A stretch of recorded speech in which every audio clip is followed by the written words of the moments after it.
Hello everybody, it's the Historical Gamer once again, and today we're returning to War in the Pacific, Admirals Edition, our play-by-email game against XTRG. It's been a while since our last turn, but we are returning to this series. Fear not, it is not dead. It is February 12th of 1942. The Japanese are on the offensive. They've taken New Caledonia in the southwest. They appear to be consolidating some of their positions in the South Pacific. Meanwhile, they continue to drive west in the Dutch East Indies. They've been driving south to the furthest extent of the Dutch East Indies, down toward Koh Pang, toward Dili, and seizing the island of Timor, which will effectively cut the southern end of the Dutch East Indies off, and also give the Japanese a very strong Air Force base to hit northern Australia and potentially launch amphibious invasions of the northern coast of Australia, although that area is not very important. Meanwhile, the siege of Bataan is continuing. Looks like the Japanese have deployed some destroyers here to the southwest of Bataan, potentially to cut any supplies that could come into Bataan. You can see here there's two destroyers. They're engaging our motor torpedo boats off Buswanga. And we've got a Japanese submarine firing, oh no, torpedoes at a tanker of ours here off the eastern coast of Cairns. So a torpedo hit on a tanker there. Didn't hear any bubbles. That's a good sign. Hopefully it's not sunk yet. Someone is me? You picked it up on Black Friday. Yeah. Is the game still on sale? I think War in the Pacific is still like $16 right now on Matrix's website, which the game is usually like $80. I think it's 16, right? And I think that goes into January. But the game is very much on sale, so if you want to pick it up now is probably a good time. Meanwhile, Japanese surface ships bombarding other bases on the island of Timor. This is a light cruiser group bombarding some soldiers here on one of the secondary bases that has not yet fallen to the Japanese. And that's probably going to do it for the night phase. I'm really curious to see how that tanker of ours hangs in there after taking a torpedo hit. I don't want to lose any tankers if I don't have to. All right, so more Japanese destroyers engaging motor torpedo boats in the Philippines region. They're not actually having much success in the way of, hitting these things. The ships are very, I guess, nimble, and so hopefully the Japanese are wasting a lot of ammo to no real effect. There's a light cruiser and a destroyer going after PTQs, also near Buswanga. We have a couple of motor torpedo boat task forces in that area. Meanwhile, U.S. submarine SS Snapper firing torpedoes on a Japanese cargo ship off Dili, putting a torpedo into the side of one of the Japanese cargo ships. A rare Mark 14 that works. Hit and explosion! Not hit, but no explosion. It looks like it was also transporting some Japanese troops there. Reports 22 casualties, 1 gun lost and destroyed. So that would be great if we were able to sink it. I didn't get any bubbles, though, so probably just damaged. It's a miracle the Mark 14 worked. Mark 14 hype!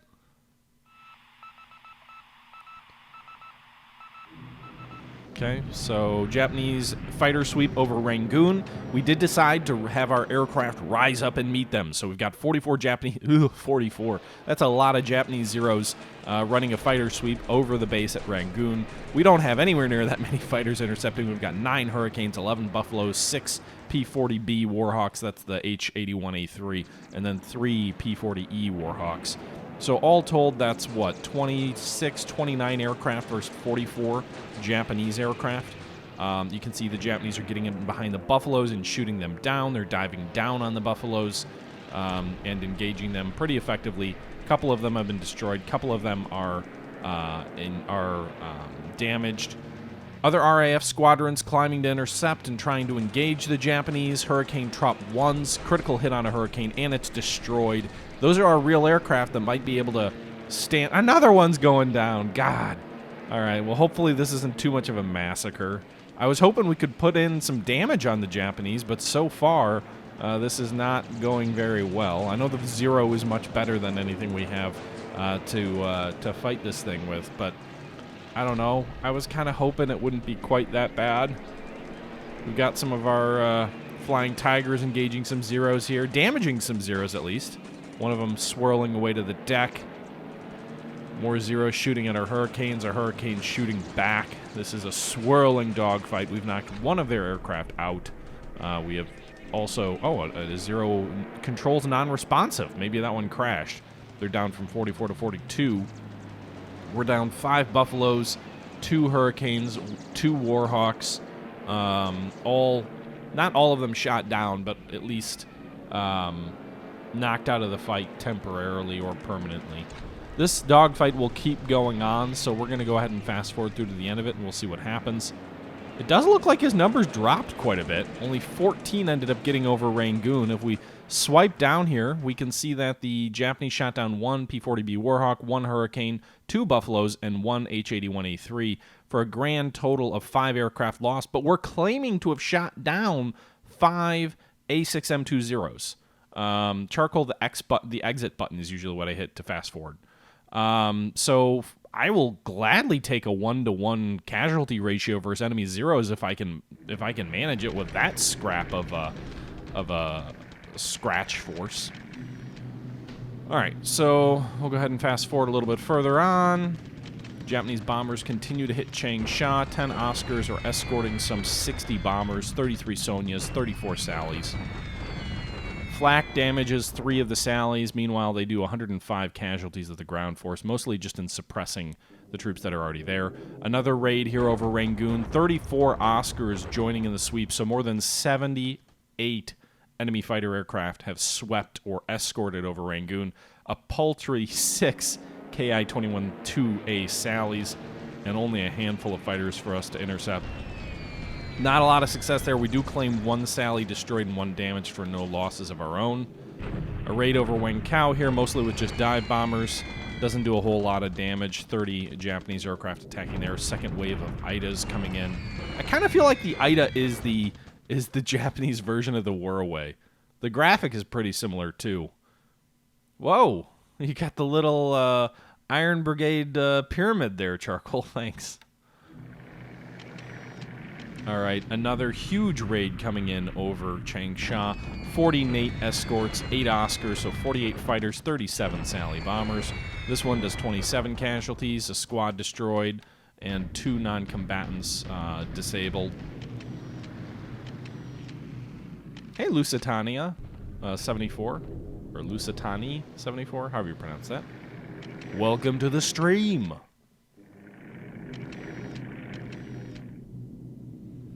All right, so a lot more recon going on. Japanese float planes, recon aircraft over Wenkao, more recon over Palembang. That should do it for the AM aircraft phase. Meanwhile, it looks like our tanker's temporary flotation repairs are failing, but it does look like it's only a hex off of Townsville.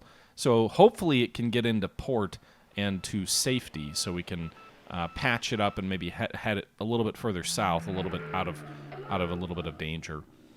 Well, it's good to have you while I stream here. This will probably be a little bit of a shorter episode, guys.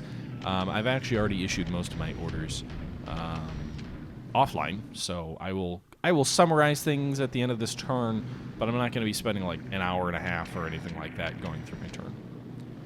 When are we getting Nomaya back? The counteroffensive begins today. No, just kidding. Probably a year and a half from now, or never. New Caledonia is a nice base to just completely avoid and isolate and starve his men out.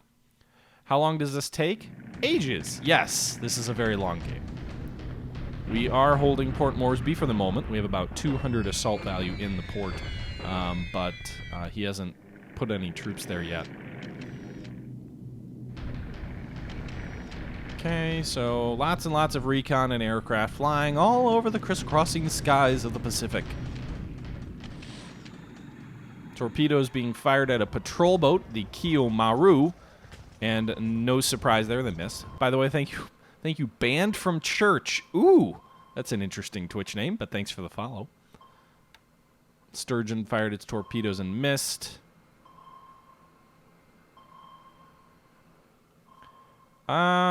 You know, I have Savi under my control. I'm not too worried. He can screw my plans, but I can also use New Caledonia as a bombing target for heavy bombers because it's within range of Savi as well. All right, so submarine actions occurring off Timor. Not a lot. No result there, I guess. Damage control. Japanese are landing troops here to the east of Timor, so they're really consolidating their control on all those northern bases. I wouldn't be surprised to see them drop some troops in some northern Australian bases, but they don't trigger any like counteroffensives, and they also don't really matter from a victory point perspective. Japanese bombardment attack at Wenkao, delivered attack at Dodo. So you can see they're landing at this base here. I don't know the name of the island, but at the base of Dobo, and they also have landed troops at Saulumaki. Both island bases to the east. This is totally going to close the Efrua Sea, so no more ships are going to be transiting the northeast Australian coast for quite some time. Japanese shock attack here to the north of Mascar against our remnant of Dutch forces that attempted to escape. Looks like the Mascar base force has surrendered. The Japanese lost 12 casualties, which isn't much.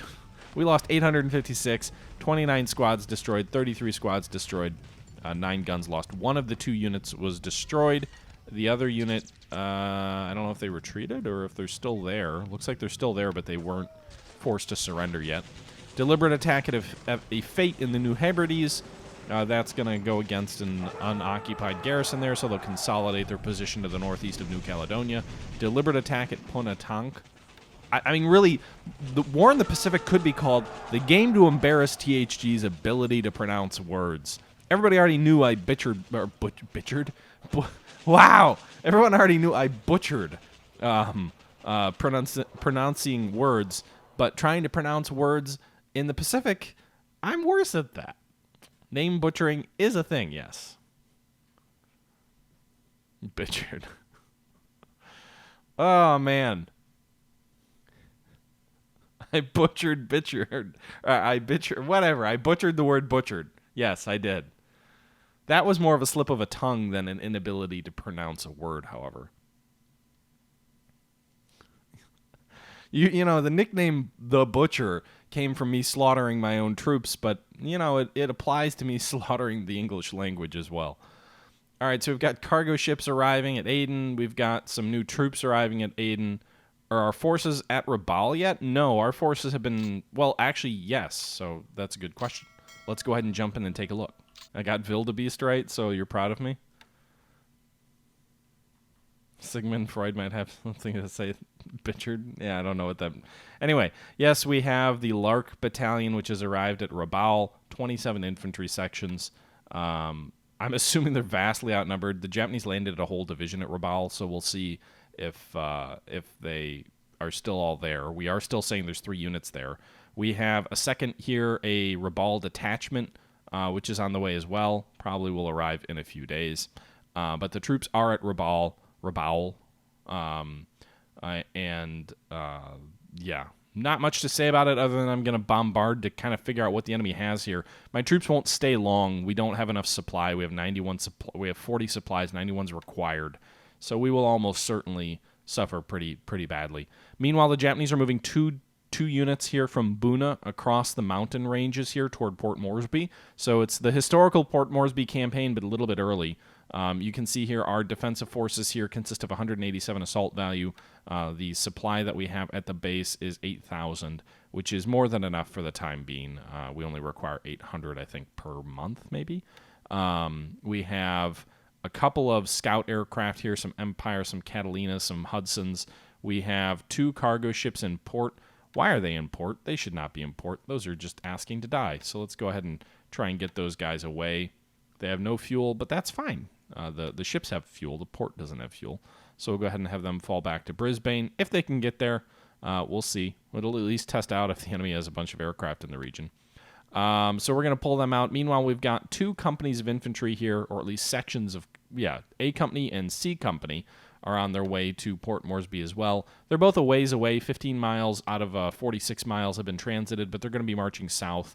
If they're able to get there, they will add 18 assault value to the base there, which should push our total assault value up just over 200. Meanwhile, the port is being defended. We have 3 forts already here, and we're working on a 4th fort. I doubt we'll get there, but it is being worked on. I was going to consider running some additional reinforcements into Moresby, but the enemy submarine here that hurt our tanker, the Eremus. Does give me a little bit of a pause to try that, especially if he's got any air forces based out of Rabaul. That could be problematic. But it does look like the Cimmerius could potentially escape down to Townsville. Flotation damage is 58, but it's still making 4 knots. It just needs to cover 4 hexes to get there. As long as it doesn't take another torpedo and there isn't a storm, I would think we can at least get to Townsville. Meanwhile, the SEAL submarine is down here, so we're actually going to go ahead and set its patrol zone up to act as kind of a scout, if you will, in the Solomon Sea. We've got a couple of subs based throughout this area, but we're going to go ahead and we're going to have this sub patrol 3 hexes here to the east and south and west of Woodlark Island here. Just south of Woodlark Island, it's going to set up a little bit of a screen. Hopefully, in the case it may intercept enemy shipping that's coming that way. We have a couple other subs at Townsville as well. I don't know if any of them have... Let's see here. Some of these other subs, these guys are in good shape. These S-boats, fully refueled and also ready for combat here. The S-boats also carry Mark 10 torpedoes, which are useful. They're not nearly as effective in terms of their actual combat abilities, but I'm still going to go ahead and I'm going to set up a screen to the east of Woodlark Island. So we did these 3 hexes, so we're going to go ahead and do these 3 to get us over toward the Solomon Islands, toward Munda. And it's more just to make sure that the enemy, if the enemy does send ships down there, that we detect them here. So we'll go ahead and send those guys over here. Then we're going to go ahead and we're going to form one more submarine task force here. It's going to be another S-boat submarine task force here, the S-35, which should also have full ammunition complements, I believe. I don't think the S-35 used its ammo. It did not. I don't think Townsville's actually large enough to allow resupply of torpedoes, but most of these subs haven't actually fired their torpedoes yet. So we had these 3, then we had these 3, so then we're going to go ahead and do this. And we're going to actually patrol this one a little bit north, just in the event he tries to move through the slot or near Shortlands. So we got a little bit of a screen over this way. So if he does move south of the Solomon Sea, we should pick him up. Now he might have, he already has ships over here to the east and south. We also have subs at Tulagi that are currently patrolling at Tulagi. We're going to go ahead and change their orders from destination to patrol, because destination makes them far less effective at submarining.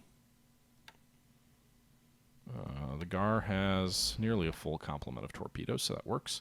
We've got other subs in near Buna that are attempting to interdict any supplies that may be coming in. We also see a couple of other warships or task forces up here north of Rabaul, but that's the situation right there. I have not formed the division at Cloncurry in Australia yet. They're actually still forming up, so I don't think all the troops are there yet. I think the 2nd Australian Brigade still needs to get there. Is that accurate? Yeah, they're part of the 4th Australian, so once they arrive at Cloncurry, we're going to rail these guys back to Wagga Wagga, and then they will form a division there, the 4th Australian Division at Wagga Wagga. Meanwhile, we have other troops here that are at Cloncurry. Actually, I can rebuild the 2nd Australian Division at Cloncurry. So we now have the 2nd Australian Division here at Cloncurry. I just like saying that name. Just formed up, consisting mostly of militia infantry, so not nearly as good a troop as we would like. We really want the AIF infantry sections of regulars, but currently we don't have them available, so we have to settle for what we've got. This division has 200 militia infantry squads, 12 combat engineer squads, 51 Vickers machine gun squads, or sections, 7 2-pounder anti-tank guns, 12 18-pounder artillery pieces, 9 engineer squads, 3 engineer vehicles, and 340 support. Total manpower of this unit, I'm not quite sure. I just closed it. But the total manpower at Cloncurry, anyway, is 6,132 men, 205 vehicles. We also have other elements, the 29th Australian Brigade, which is part of the 5th Australian Division. We have 2 brigades here from that division. One of the brigades is actually on the island of is at the base of Nadi on the island of Fiji, and so that is not going to be formed up anytime soon. Meanwhile, we continue to unload some troops at Vavu. We have elements of the 2nd Marine, 2nd USMC Parachute Brigade, and 101st United States Marine or United States Navy Base Force We've got engineers and engineer vehicles ashore here. We are leveraging that to start building up the fort and the port capacities. Both of them are very underdeveloped, but the hope is that we can use Vavu as sort of a link in our island chain here between Pago Pago and Suva. So we are unloading as much as we can there with the limited dock facilities. Meanwhile, our carriers are working their way. We are actually going to send them up to Melbourne. I'm going to adjust the orders here, and we'll get them into Melbourne so they can refuel and have a little bit of a breather. From the southern tip of Australia, they can react either east or west, depending on Japan's next actions, and that's going to be my objective there.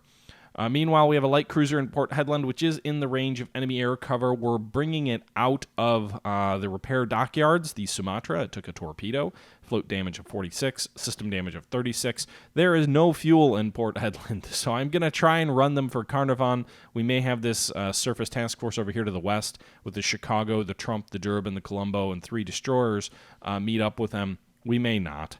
But in any event, we have this task force here of heavy cruisers and light cruisers that are protecting the northwestern corner of Australia's coastline. In the event the Japanese decide to send raiders or an invasion convoy for Headland, it would be at extreme range for Japanese bombers. They could probably hit Headland. Broome is definitely in range. The sea coast areas off the coast are in range. But if they're going to bring troops in on the northern Australian coast, I'm going to send these cruisers in to try and break them up a little bit in that event. Meanwhile, our carriers up here have finally linked up. We took a bunch of system damages for some of our light cruisers because they were out of fuel, but the Hermes has replenished its fuel and is on its way to Perth.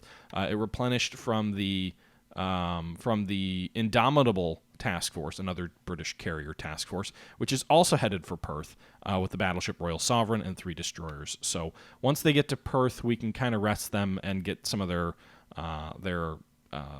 system damage down. Redeemed highlight my message. Hit but no explosion. How does that work? I don't even know what the whole redeemed I don't know what any of the redeeming stuff does, Charcoal, but that's interesting. A berth at Perth. Yes, that is what we are doing. Meanwhile, the troops in Singapore continue to hold their ground. They haven't really been attacked since the initial shock attack of the Japanese crossing the river. They still have 1,000 assault value. They've still got 31,000 supply. They're still behind level 4 forts. They're working on level 5 forts. Depending on how long the Japanese bomb us, that might be a mistake on their part to actually let us get our fort level up to level 5. Anything above 4 is pretty substantial, but 5, there's sort of an exponential growth on how effective the forts are once you get above 4 and above. So, the longer he delays, that may play into our hands. We have plenty of supply there to keep building those forts up, and it's unlikely that he's going to let Singapore just sit around for 2-3 more months like Bataan might. So I don't see as much of a premium in preserving our supplies versus trying to bloody him when he eventually comes calling. Meanwhile, the 48th Gurkha and 16th Indian Brigades here to the east of Pegu have begun their march back to Pegu. They've made it 14 miles. We're going to evacuate that area. We'll cover the rail line to the north so this Royal Thai Division can't get in behind us. But overall, Pegu is going to be our main defensive position. We've got level 3 forts there. We're working on level 4. We're about a quarter of the way there. We have the 1st Burma Division in place there, and they're all sort of preparing for the defensive. Skoghat, thank you for the follow. Appreciate it. 1st Burma better be preparing for Pegu. No, they're preparing for Rangoon. Great. We'll prepare for Pegu because the battle has to be at Pegu because if we get pushed back into Rangoon, we have to evacuate ASAP because Rangoon will be a trap and we will lose a huge portion of our troops if we don't pull out there. So we're going to prepare everything in Pegu for Pegu because that is where the deciding battle is going to be. We'll also probably move the 46th Indian Brigade forward to supplement that when the enemy gets closer. We are going to have them prepare for Pegu, though.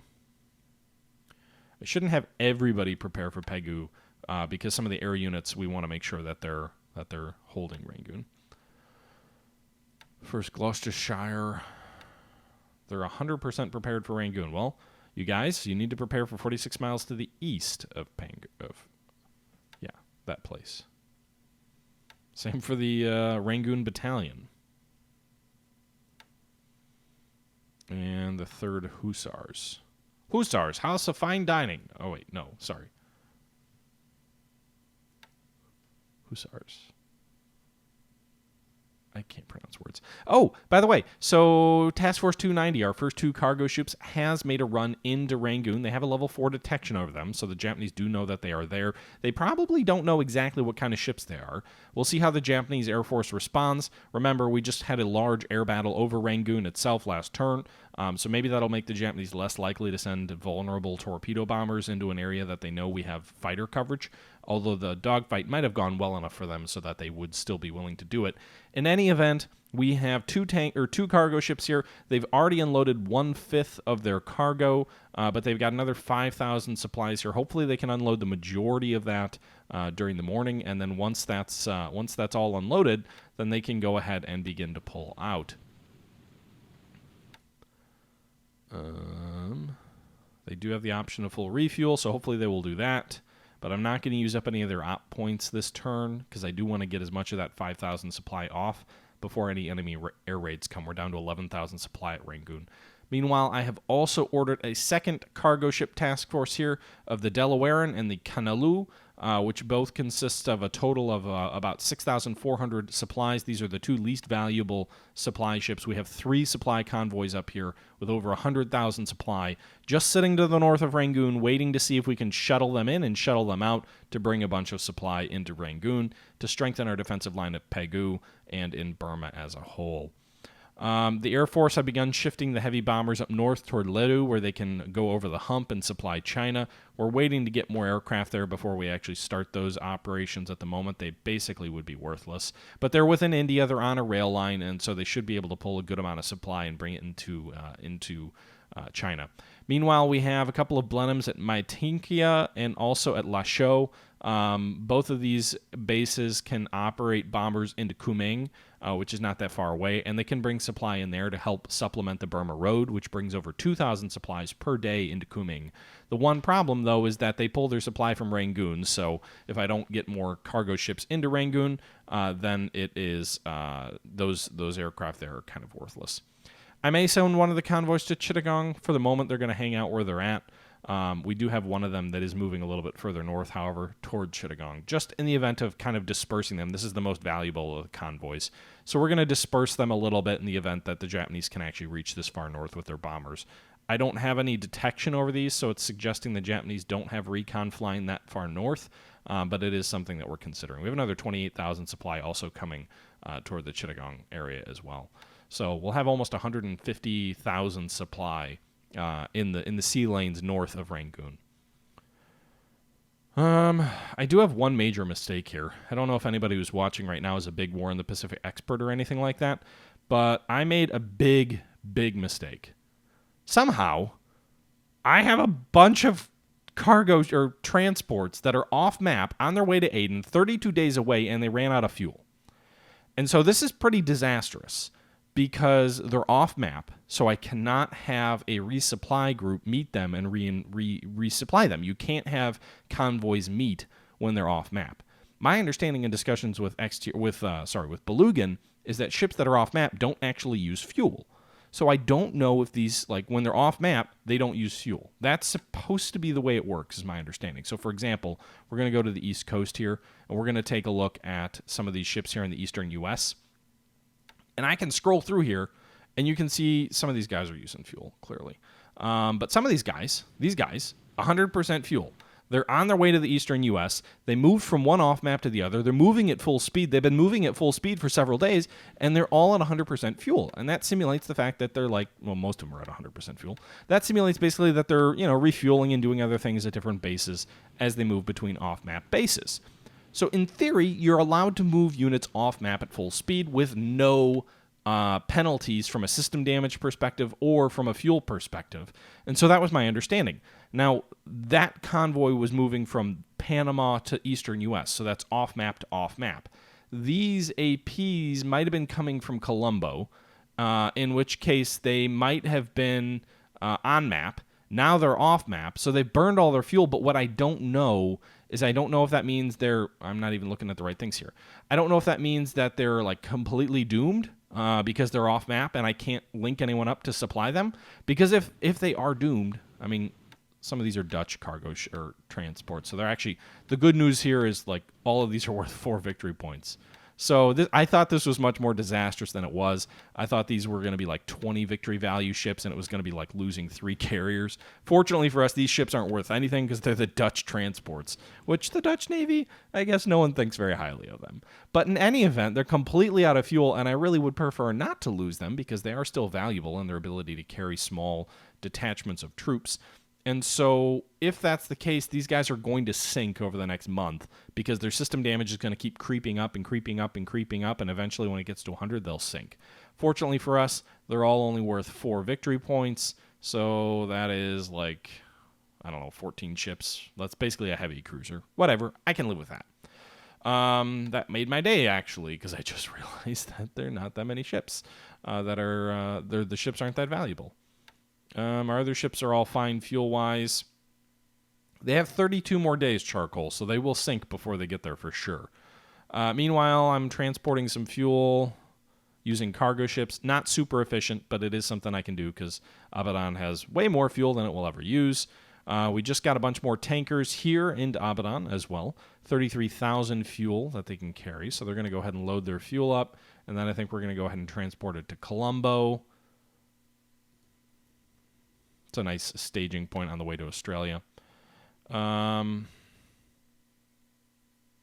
got more task forces on the way. Yeah. Azealous, thank you for the follow. Appreciate it. So yeah, that's the situation in India. I guess if we look at China, not a lot going on in China. He's still kind of continuing the siege at Changsha. My assault value there is down to 4,200. That's because I've actually pulled a couple of troops out to lessen the risk of starvation. We still have over, how much supply there? Over 9,000 supply there. We're generating 160 per turn. We are building our forts back up. They were dropped from 4 to 5. We're still at 4, but we're up to 38% on the way to 5. So if he leaves us for a little bit more, we might be able to actually get that back up to 5 before he attacks again, which would be great. Meanwhile, we are strengthening our position on all of these other forts or bases at Singatong, at Henyang, and even a little bit to the west of Henyang, just to make sure he doesn't try and flank us. We do see there's enemy units here to the southwest of Changsha. We see enemy units to the east of Changsha, and so that's something we have to be mindful of.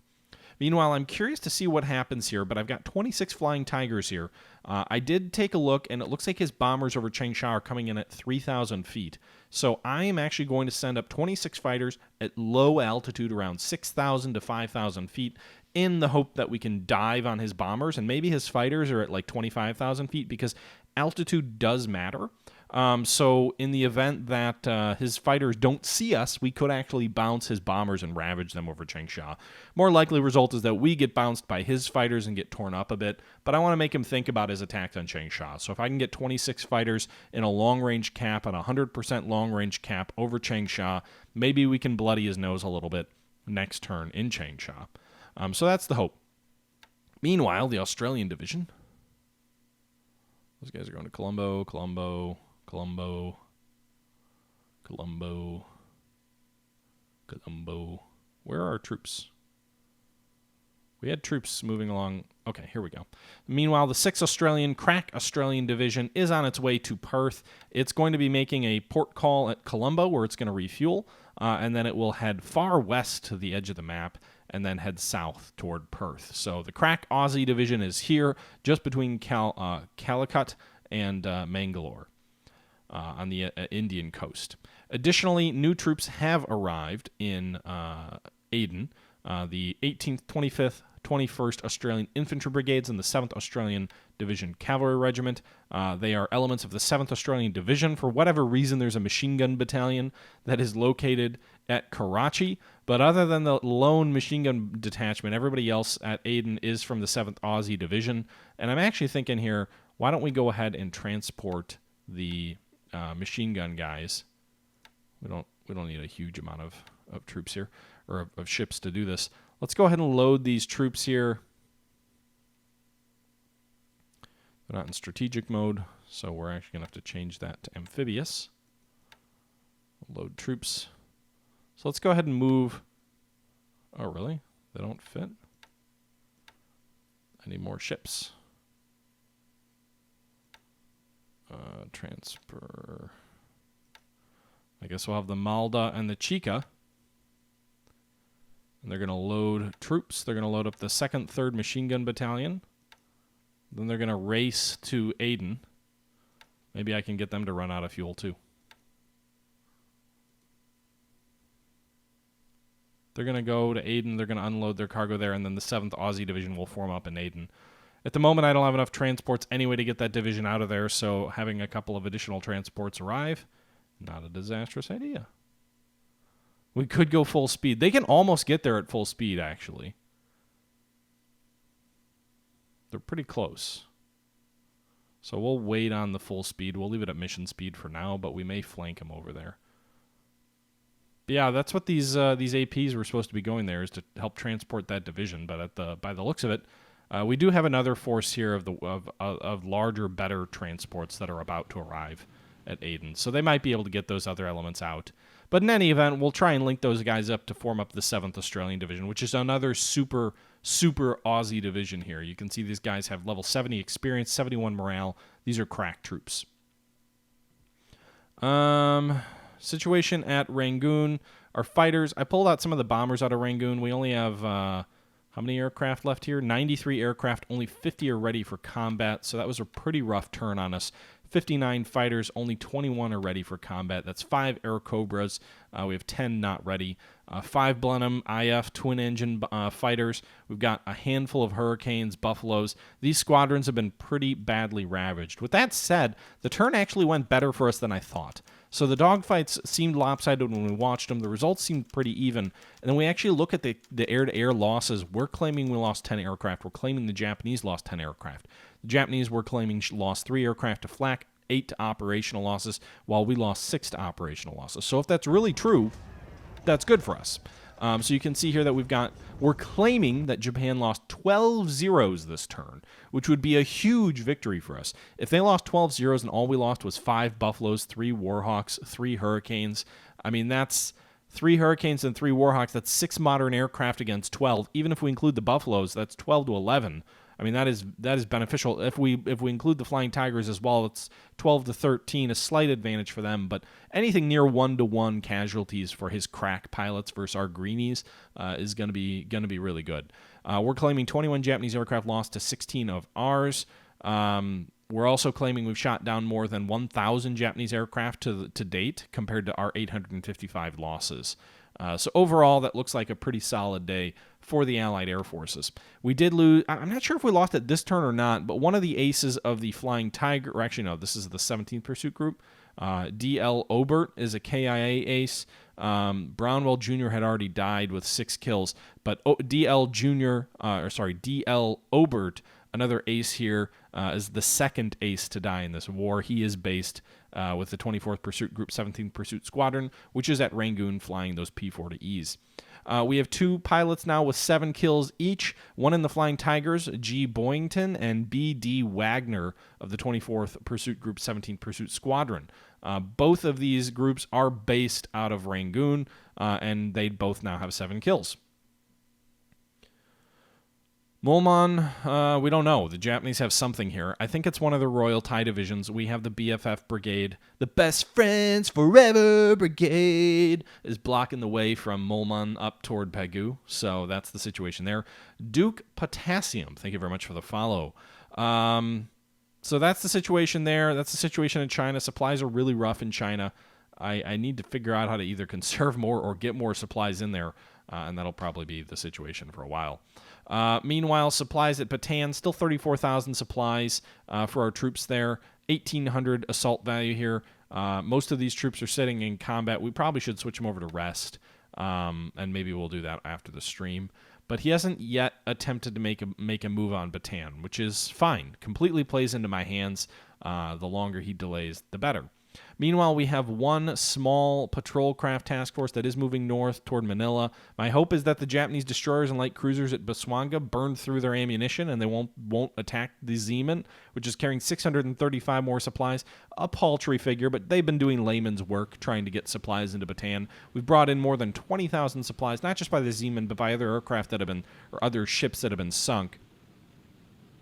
Fortunately, The Zeeman is not fortunately, the Zeeman is the lone remaining survivor of the Bataan taxi cab service, so bringing supplies into Bataan. And it's made 2 runs since the other last ship was sunk. This is its 3rd. I imagine it'll be sunk on its way in, but hey, who knows? Maybe those destroyers and light cruisers burn through all their ammo, and they won't be able to go after it. If they do, all we have is a lone 75mm anti-aircraft gun to defend it. So, hey, that's just another brave Dutch ship probably headed to the bottom. We've got a bunch of subs around Timor. That's not changing. We've got a bunch of subs on the way back from Japan in order to replenish at Pearl Harbor. We have a single light cruiser, or not light cruiser, we have a cruiser task force, which is moving to the north here of Midway. You can see here they're burning through quite a lot of fuel. Still more than 70% fuel on board these ships, although not the destroyers. Those guys are real low. And we're racking up the system damage. But our goal is to get up here, so we got all the way out of Pearl Harbor, all the way north of Midway.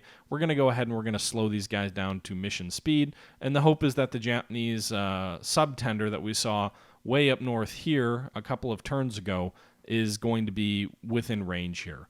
These heavy cruisers are moving north. They have not yet been detected by any Japanese scout planes at Midway, and the hope is they can intercept any Japanese subtenders, because my assumption is he's moving subtenders either to Midway or to Wake to act as a forward supply depot for his submarines operating against the West Coast. Meanwhile, on the U.S. West Coast, the Americal, and I know I'm mispronouncing it again, but the Americal division has arrived. It is in the process of packing up its stuff into strategic mode, and we're going to move them probably to New Zealand soon. This is our first real crack division that is ready for service.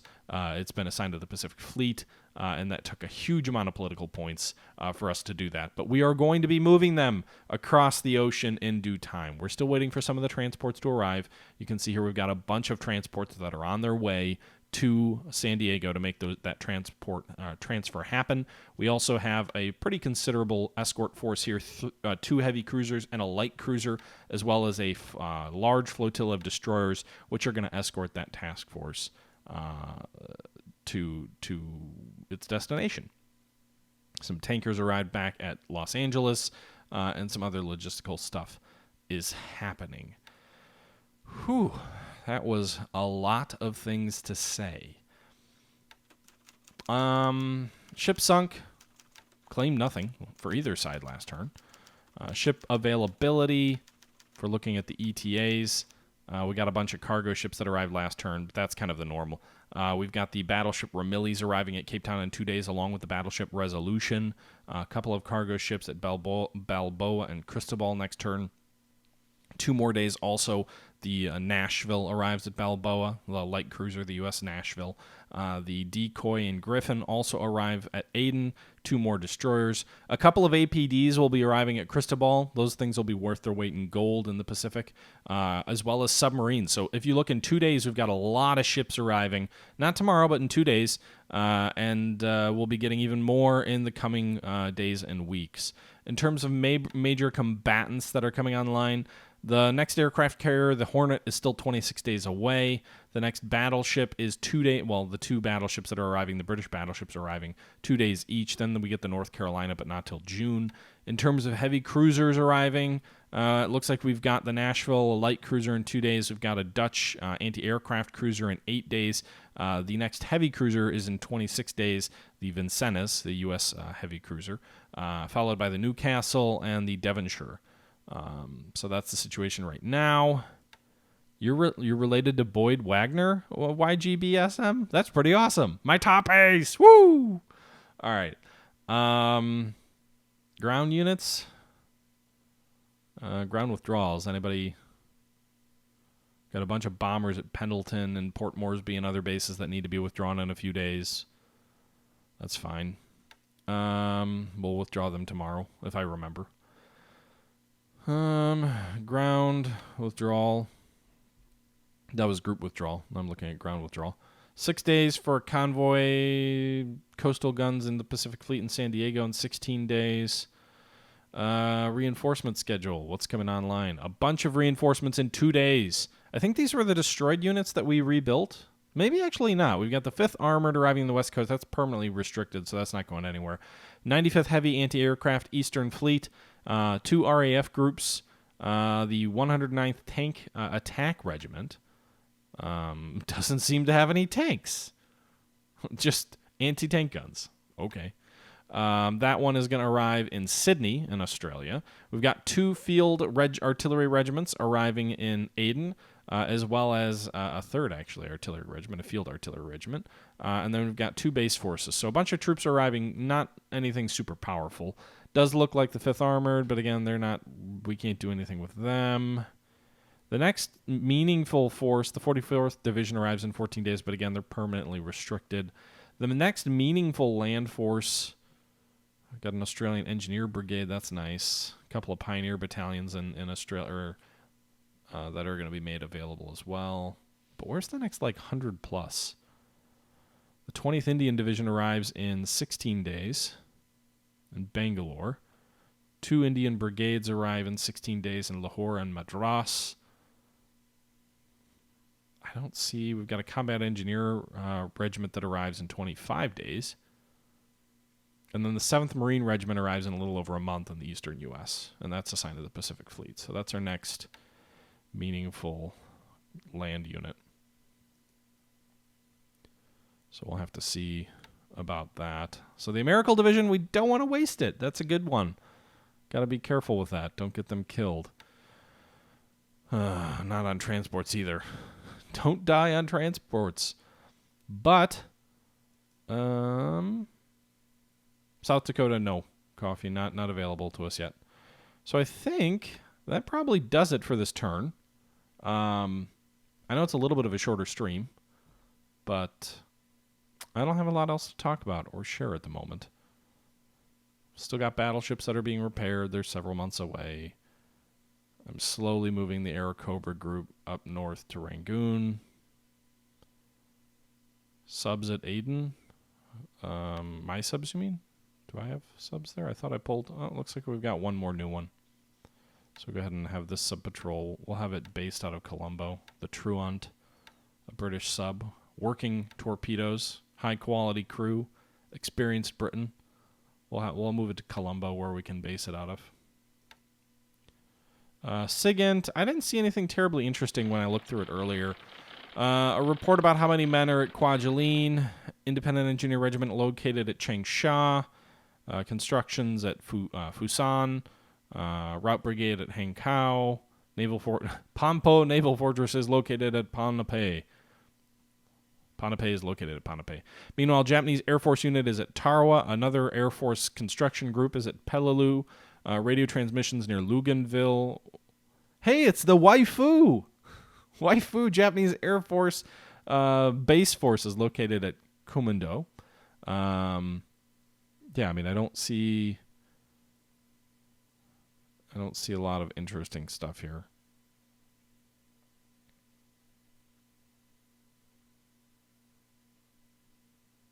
Southern Army's preparing for an attack on Singapore. Not a shock there. Operational reports. Submarines spotted by the enemy. Some of our task force can't load everything at Johnston Island. By the way, do I have am I building that dock up? I better be. It's 42% of the way to level 2.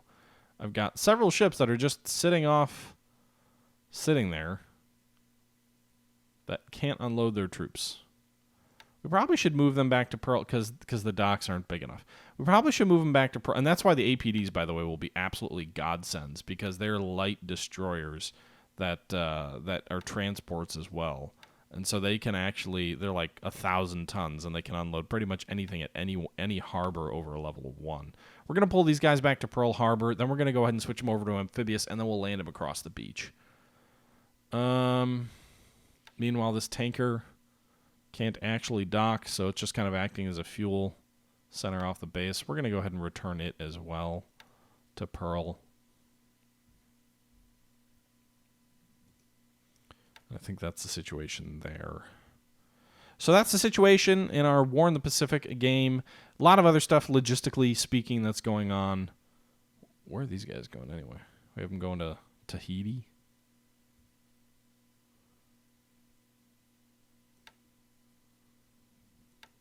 Probably should use waypoints. All right, so they're going back to San Francisco. Actually, where should they be going? Should they be going to San Francisco? No, they've got supply. Actually, I think I wanted them to go to Tahiti intentionally. Just takes a while for them to unload. Meanwhile, these tankers are headed back to San Fran. In general, I think the war is going, I wouldn't say well. I mean, we're the Allies and it's early 1942. The war is not going well. We've lost New Caledonia. We've lost the New Hebrides. The Japanese are definitely pushing and a threat to overrun our southern Pacific supply line to Australia.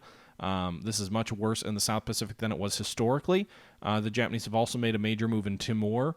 They've taken almost all of Celebes. So presumably their next offensives are going to be finishing the southern portion of Borneo and making plays at Sumatra and Java. Those will be major operations that they will need to undertake soon. The good news for us is it's already mid-February and they haven't done any of that yet. So I think it's unlikely that they wrap up the Dutch East Indies prior to March, which then means really only a month or two left before we kind of get into the historical period where Allied reinforcements start to help stem the tide. The Japanese zero bonus largely goes away and things start to stabilize. So from a timing perspective, he's definitely having a lot of success in the South Pacific, in the supply line to Australia. He certainly could make a push for Northern Australia if he wants to be really aggressive, which showing XTRG's past certainly seems plausible and likely, but he isn't going so fast that it feels like we're completely overwhelmed and have no chance of stopping him. He hasn't been super active in Burma. He has been active in China, and he's had some successes, but he's also had some setbacks in China, in places like Yichang, where we drove him back from, places like Xinjiang, where we counterattacked and retook the base, and places like Changsha, where we've at least delayed him for the time being. That could turn into a massive disaster for us, but for the moment anyway, things are going reasonably well, I think.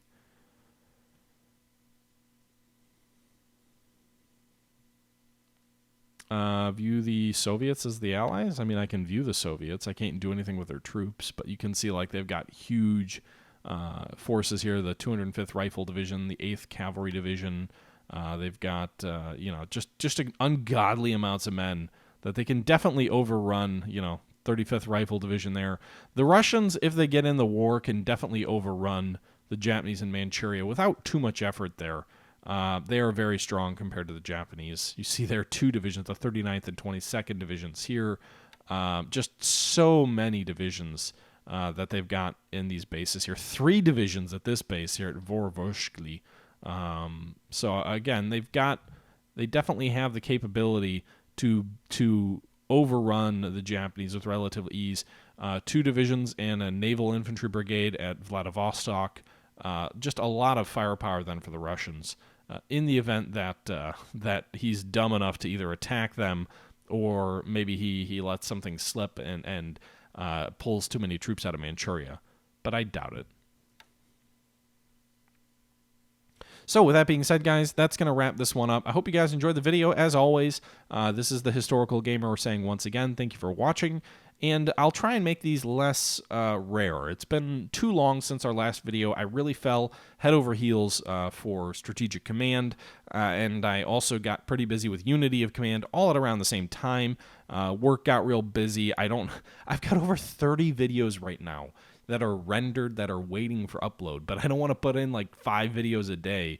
So I've got like a month of videos waiting to go live on the channel. And it's kind of like, well, I'm really enjoying streaming, but I need to rethink how I post videos in that case, because it seems like I'm way outstripping my ability to like reasonably post stuff both on YouTube and continue to stream. So with that being said, I'll think through that. But War in the Pacific needs to be a 2. Ideally, I want to get 2 of these in per week, a minimum of 1 per week.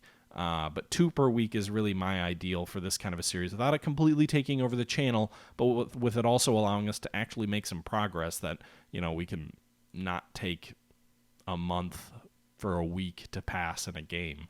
But actually, that would still be about a week per month. But in any event, we're approaching Valentine's Day, so Valentine's Day, 1942. Until next time, guys, this is the Historical Gamer, as always, saying thank you once again for watching, and until next time, I'm out.